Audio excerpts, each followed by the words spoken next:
Deskaheh, Levi General, was convinced that the Haudenosaunee are a nation. I hold the title of Deskaheh today, and I continue to hold that conviction. We continue to hold the attributes of a nation, identifiable, distinct people, territories, languages, laws, and institutions of government. As Deskaheh said 100 years ago, we never surrendered our rights as a nation, nor have we ever been conquered by any power on earth. On behalf of my family, my clan, my nation, and all the Haudenosaunee, I renew and polish that friendship between the Haudenosaunee and the citizens in the city of Geneva. So today, July 17, 2023, I Deskaheh, on behalf of the Haudenosaunee, present to the citizens in the city of Geneva a friendship belt to signify this forever. As long as the grass grows, the sun shines, and the rivers flow. Women are upheld in accordance with natural law, and our language, culture, and women's inherent authority over land, I repeat that. Our children, our government, and economies are all contained within these baskets. The natural laws of the mother have been missing globally in governance around the world for a really long time. We are older than Canada and the United States, but both countries continue to oppress our people, and Canada, even in its own infancy, used our language to name itself, and women are in charge of names. So there might come a day where I have to go retrieve the name of Canada and put it back into our basket.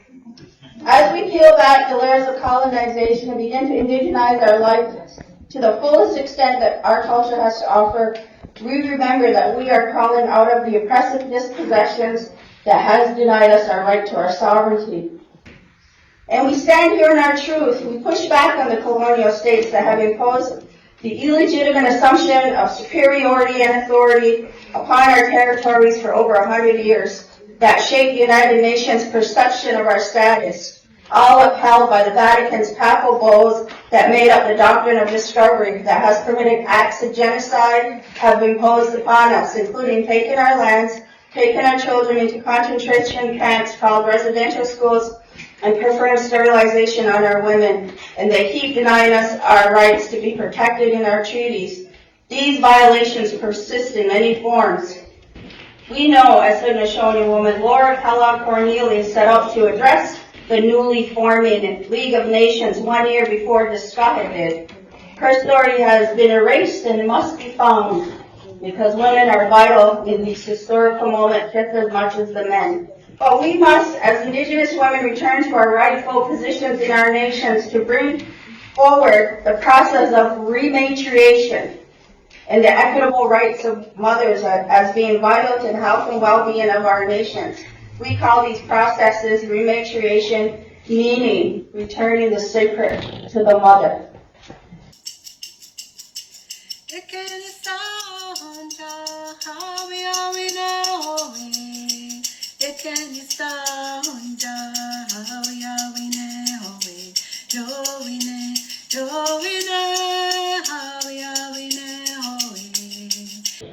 Deskaheh delivered his final public speech on March 10, 1925, on a Rochester radio station. He spoke of the injustices still faced by the Haudenosaunee on our homelands, and asked for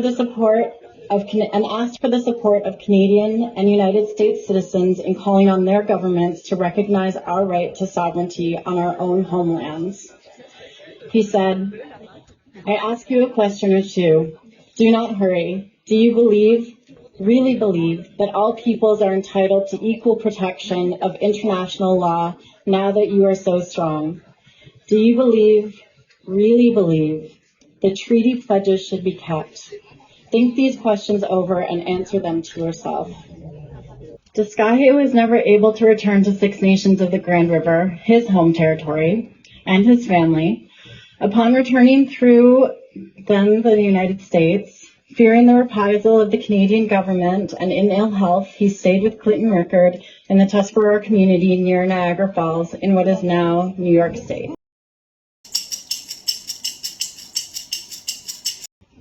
100 years ago, the mayor and citizens of Geneva welcomed and supported Levi General Deskaheh as he attempted to gain the League of Nations affirmation of the Haudenosaunee as a sovereign nation. Today, we continue this fight to see Indigenous nations represented as members of the United Nations, not just observers. Deskaheh, Levi General, reminded us all that Indigenous sovereignty has always and will always exist for Indigenous peoples. But to fully express that sovereignty, when our territories are surrounded by occupying governments, we need the citizens of other nations to stand with us.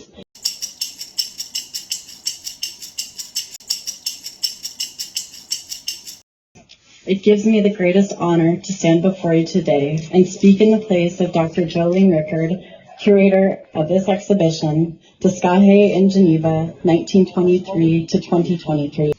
While this exhibition is a celebration, it is also a form of asserting our sovereignty, our right to tell our own stories and share our history with the world. You see, sovereignty is not simply a political act or an ideal. It is a spirit held by every member of a nation. When we plant our indigenous crops and we care for the earth, we are sovereign. When we birth our babies in traditional ways, we are sovereign. When we speak our languages, we are sovereign. When we practice our arts, culture, and heritage, then too, we are sovereign. Il y a 100 ans que Deskaheh Lévi général est venu ici à Genève, où il a voulu prononcer devant les représentants des États de la toute nouvelle société des nations un appel. S'il n'a pas été reçu par les États qui ont refusé son entrée au Palais des Nations, il a été reçu par les autorités de la ville de Genève. Il a été reçu par les citoyennes et les citoyens de la ville de Genève.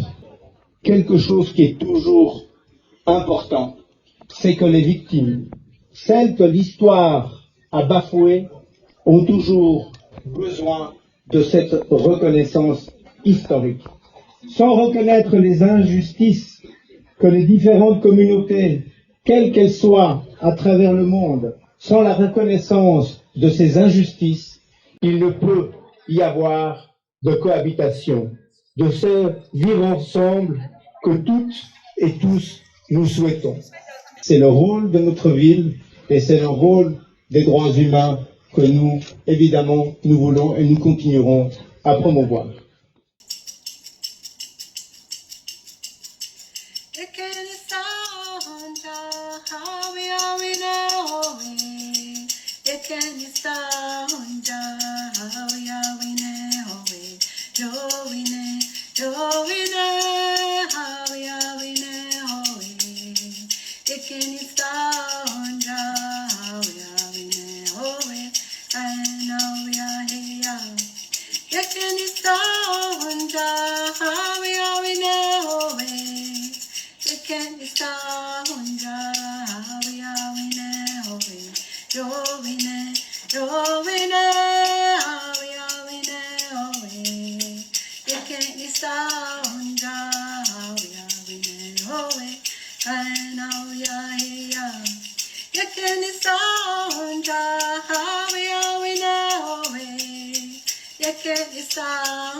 Sawadahu sadat, Tea kawe yakwa, Kaena wia hea, Yaha